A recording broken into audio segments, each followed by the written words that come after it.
my name is Tara Clark and I'm the founder of Social Tea. And today we're so lucky to have Rebecca here to talk about all things brand. So Rebecca, can you tell us a little bit more about you and your business? Sure, yeah. I started Pivot and Pilot 3.5 years ago with my business partner Alejandro. He's much more on the creative side, and as we've grown our business, I've kind of developed more of like the business side of things and strategy. But we have a team of 4 under us and a collection of subcontractors, and we primarily focus on branding and brand development.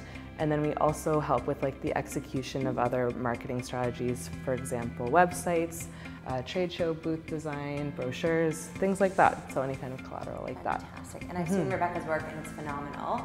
Thank so let's you. talk a little bit about the misconceptions of branding and what brand means. Yeah, so I think the biggest misconception out there is that a brand is just a logo and a color scheme, but it's much more than that. It's actually your business's values and its entire personality as well.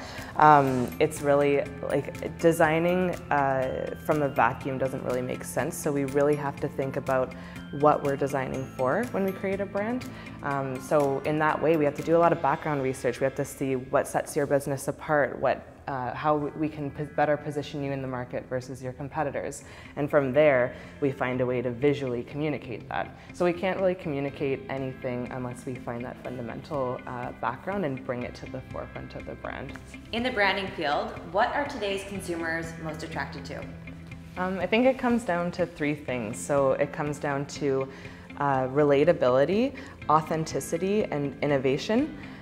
So you want to keep your brand authentic to your core business as a whole. You don't want to do something like, a clear example would be a coffee shop that has world's best coffee on the outside of the building.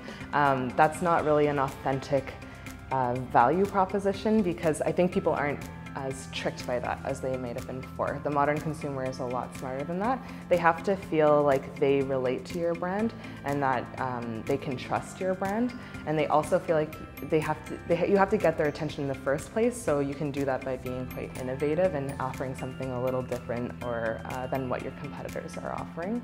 So what I'm taking away for sure is purpose, innovation, quality, of course, relationships. Those are really the key factors to a strong branding and creative business that has a longevity. Yeah. So thank you so much for those tips. I think that's really, really rewarding, and I appreciate your time. Yeah, thanks for having me.